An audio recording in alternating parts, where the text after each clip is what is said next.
mga ka-cooking mama, subukan natin itong magnolia templados. So ito ay nabili ko sa grocery at sinabing marami daw itong laman. So nung binuksan ko, meron ko siyang kasamang breading at 9 na pieces ng chicken.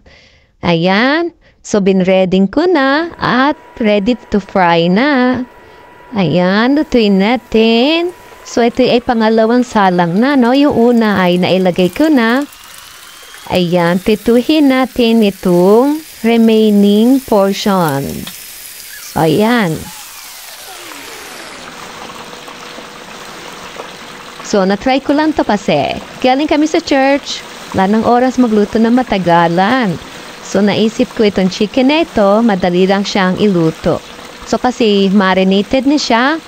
At talagang pinupush to ng sa Save More. Pinupush talaga siya ng staff na masarap daw. Try daw.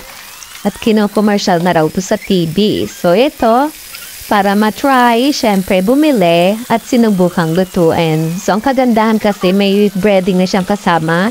Hindi ka namang titimpla. At tamang-tama pambaon. Yan. So, dahil meron tayong fried chicken, ang tamang-tama yan na lagyan natin siya ng gravy. So gumawa ko ng gravy. 3 tablespoon butter melted, then add mo na 3 tablespoon na flour, then water, 1 beef cube, pamintang durog or pino, 1 teaspoon sugar. Wala tong salt, huwag na kayo maglalagay ng salt, kaya alat.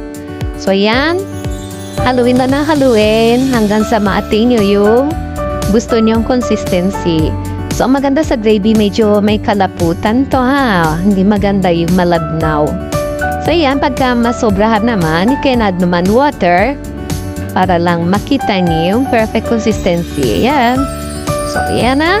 Marirecommend ko sa inyo yung fried chicken.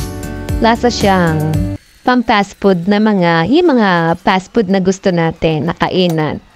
Yan, favorite na mga bata, bubuyog. Yan ang kasing lasa niya. Ay, fried chicken ni bubuyog. So, yan na yung finished product. Sana masubscribe kayo sa akin channel for more update. Ingat palagi. Love you all. Bye-bye.